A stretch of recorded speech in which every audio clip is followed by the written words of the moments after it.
ओम शांति। आज प्यारे बाबा ने कहा है, मैं तुम बच्चों को बहुत बड़ी प्राइज देता हूँ। वो प्राइज कौन सी देता हूँ?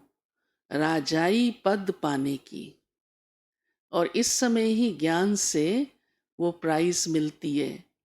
परंतु उसके लिए बाबा ने कहा, बाप के जो मददगार बनते हैं, जो सेवा खूब करते हैं, उस आधार से मैं प्राइज देता हूँ।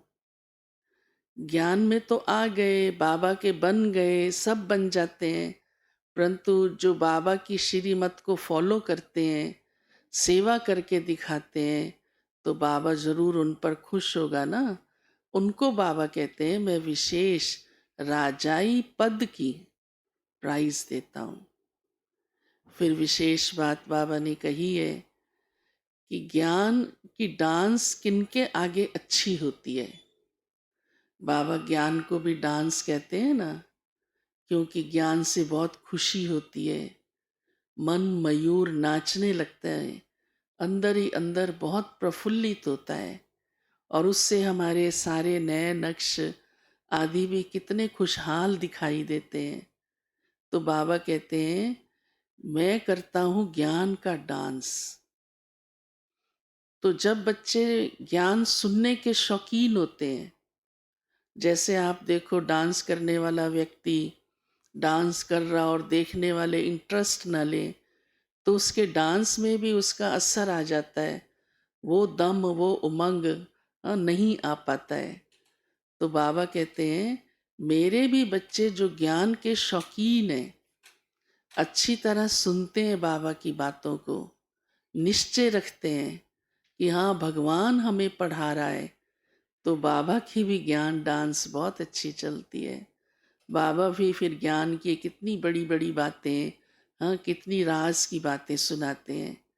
क्योंकि बाबा कहते सारे बच्चे तो एक जैसे नहीं है।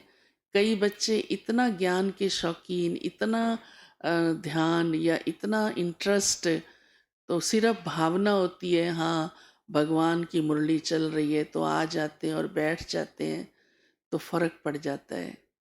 तो इसलिए बाबा को यही अच्छा लगता है कि मेरे बच्चे ज्ञान के शौकीन होने चाहिए, अच्छी तरह सुनने वाले होने चाहिए, और उसको जीवन में धारण करने वाले होने चाहिए।